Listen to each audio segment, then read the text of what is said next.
తెలంగాణ ముఖ్యమంత్రి శ్రీ రేవంత్ రెడ్డి సార్ గారిని ప్రశ్నిస్తుంది ప్రజా సంకల్పం. మేము నిత్యం ప్రశ్నిస్తూనే ఉన్నాం. ఆయన కూడా మీ సమాధానం లేదు. మీ సీఎంఓ కార్యాలయంలో సమాధానం ఉండదు, సిపిఆర్ఓ సమాధానం ఉండదు, ఐపీఎం సమాధానం ఉండదు. ఎందుకంటే వీళ్ళంతా మీకోసం పనిచేస్తున్నారు, ప్రజల కోసం పనిచేయట్లేదు.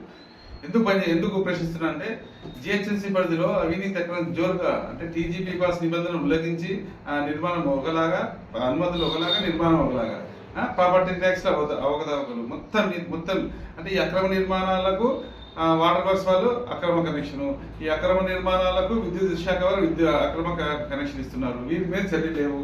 మీ కార్యాలయం సీఎంఓ కార్యాలయంలో అక్టోబర్ ఇచ్చాము, ఇంతవరకు స్పందన లేదు అంటే మీరు అన్నారు తెలంగాణ రాజ్యం గురించి ఎవరైనా తప్పుగా మాట్లాడితే ఎస్ తెలంగాణ రాజ్యం కరప్షన్ లో వాస్తవంతో చెప్తున్నాను. మీ కార్యాలయం ఇచ్చిన కూడా ఇంతవరకు స్పందన లేదు.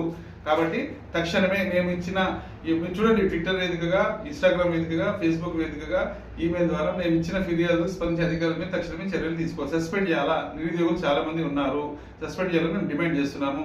లేదంటే ఇక మీరు అన్నారు ఇప్పుడు సరే, ఇప్పుడు వాళ్ళు మున్సిపల్ పోటీ చేస్తున్నారు కదా, దాని తర్వాత ప్రజల నుంచి మీకు ఒక మంచి స్పందన వస్తుంది, మీకు అప్పుడు తెలుస్తుంది. బాపట్ల కృష్ణమోహన్, ప్రజా సంకల్పం.